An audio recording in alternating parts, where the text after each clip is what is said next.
Assalamualaikum. Hello everyone, welcome back to my another video.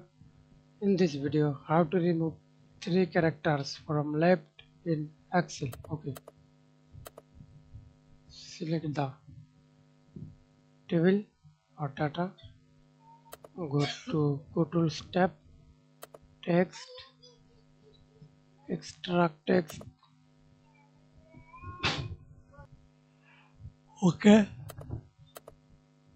select start to end characters.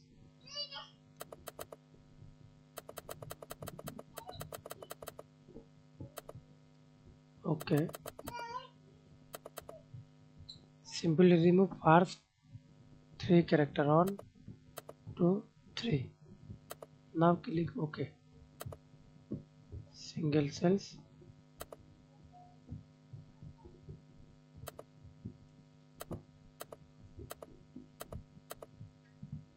Oh sorry, one character plus.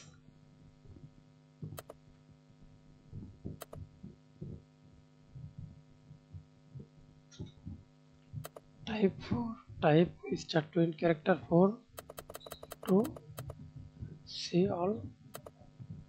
Now then click OK.